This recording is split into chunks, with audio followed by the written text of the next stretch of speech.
എത്ര ഗംഭീരമായ ദർസുകൾ നടന്ന പള്ളിയാണ്. ഇന്ന് ദർസുണ്ടോ എന്ന് എനിക്കറിയില്ല. ദർസുണ്ടോ?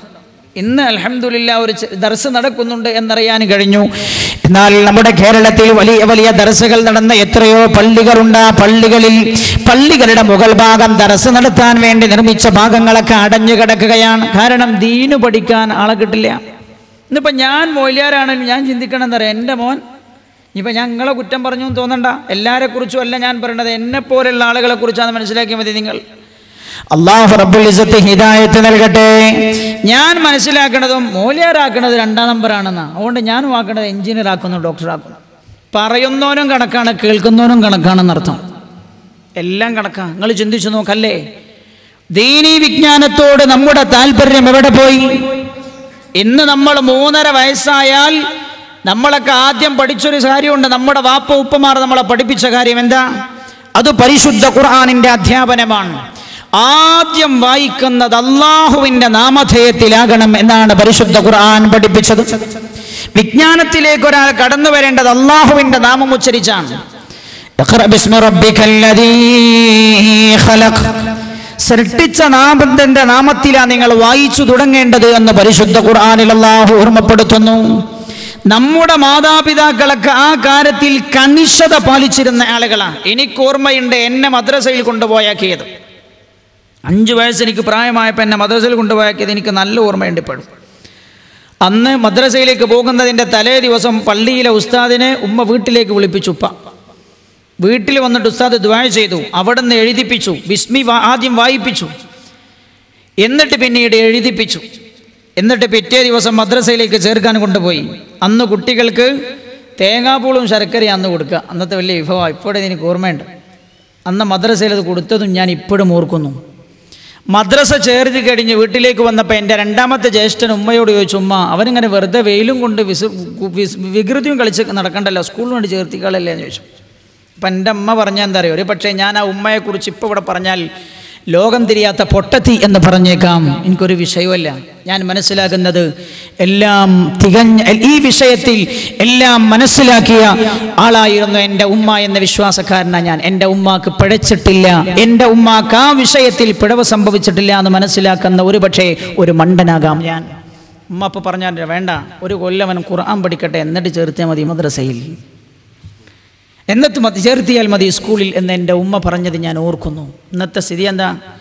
ഇന്ന് 3.5 വയസ്സായി നമ്മൾ കൊണ്ടുപോയി ചേർക്കും ഇംഗ്ലീഷ് മീഡിയത്തിൽ. ഏത് ഇംഗ്ലീഷ് മീഡിയം നമുക്കൊരു കുഴപ്പമില്ല.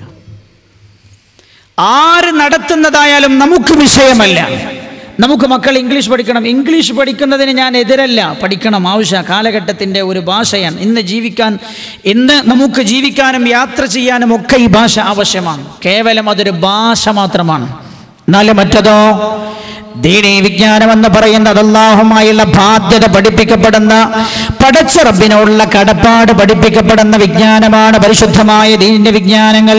നമ്മൾ ഏതിനാ പ്രാധാന്യം കൊടുക്കേണ്ടത്? മദ്രസ തുടങ്ങുക 7 മണിക്കാണ്. 7 മണിക്ക് മദ്രസ തുടങ്ങി 9:30 മണിക്ക് വിടും.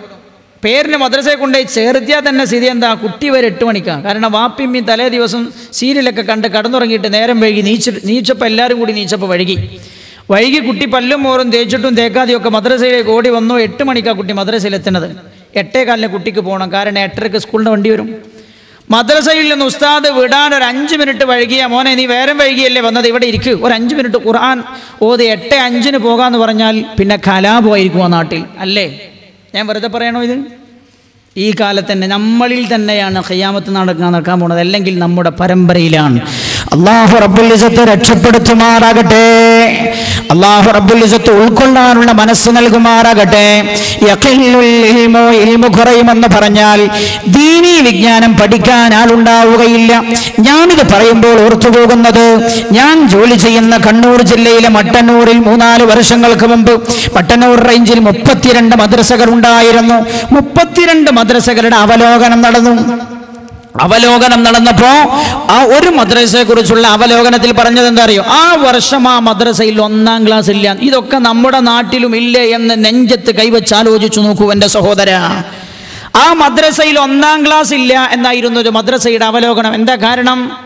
ആ നാട്ടിൽ സ്ത്രീകളാരും പ്രസവിക്കാത്തത് കൊണ്ടല്ല, കുട്ടികളില്ലാത്തത് കൊണ്ടുമല്ല. നേരത്തെ സാമ്പത്തികമായി പിന്നോക്കാവസ്ഥയിലായിരുന്ന സമയത്ത് എല്ലാവരും പള്ളിയിലും മദ്രസയിലും മക്കളെ ചേർത്തിരുന്നു. ഇപ്പൊ സാമ്പത്തികമായി ഔന്നത്യമായി ഉന്നതി പ്രാപിച്ചു. എല്ലാവരും പണക്കാരായപ്പോൾ എന്തായി? അവർക്കൊക്കെ മക്കളെ ഇംഗ്ലീഷ് മീഡിയത്തിൽ പഠിപ്പിക്കണമെന്ന താല്പര്യമുണ്ടായി. മദ്രസയിൽ പോകാൻ സമയമില്ല. ഒരു ഉൾപ്രദേശമായതുകൊണ്ട് ഇംഗ്ലീഷ് മീഡിയത്തിലേക്കുള്ള വണ്ടി നേരത്തെ വരും. അതുകൊണ്ട് എല്ലാവരും കൂടെ ഇംഗ്ലീഷ് മീഡിയത്തിൽ ചേർത്തി. 1ാം ക്ലാസ്സിൽ കുട്ടികളില്ല ആ വർഷം. ഞാൻ എൻ്റെ മകനെ മദ്രസയിൽ ചേർത്തു. ഈ കൊല്ലം ഹജ്ജിന് പോകുന്നതിന് മുമ്പ് ദുൽഖഅദ് മാസത്തിലാണ് ഞാൻ ചേർക്കുന്നത്. ദുൽഖഅദ് മാസത്തിൽ ഞാൻ ചേർത്ത് മദ്രസയിൽ നിന്ന് ചേർത്തിറങ്ങും. ഉസ്താദ് എന്നോട് പറഞ്ഞു, ഈ വർഷത്തെ ഈ മദ്രസയിലെ 1ാം ക്ലാസ്സിലെ 2ാമത്തെ കുട്ടിയാണ് നിങ്ങളുടെ മകൻ എന്നാണ് എന്നോട് പറഞ്ഞത്.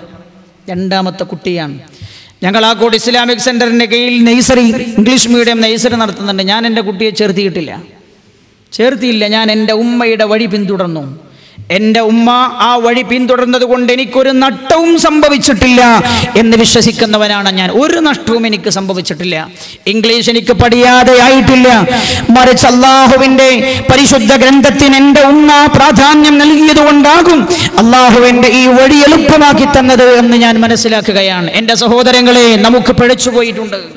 അള്ളാഹുവിൻ്റെ ദീനിന് നമ്മൾ പ്രാമുഖ്യം നൽകുക എത്രത്തോളം എന്നറിയോ? മദ്രസയിൽ നിങ്ങൾ പോയിട്ട് നോക്ക്. മദ്രസയിൽ പോയിട്ട് ഒരു വരിസംഖ്യ, മദ്രസയിൽ മാസത്തിൽ 10 റുപ്യ ആണെങ്കിൽ 10 കൊല്ലമായി കുട്ടി പഠിച്ചതെങ്കിൽ 10 കൊല്ലത്തെ വരിസംഖ്യ അവിടെ തന്നെ ഉണ്ടാവും.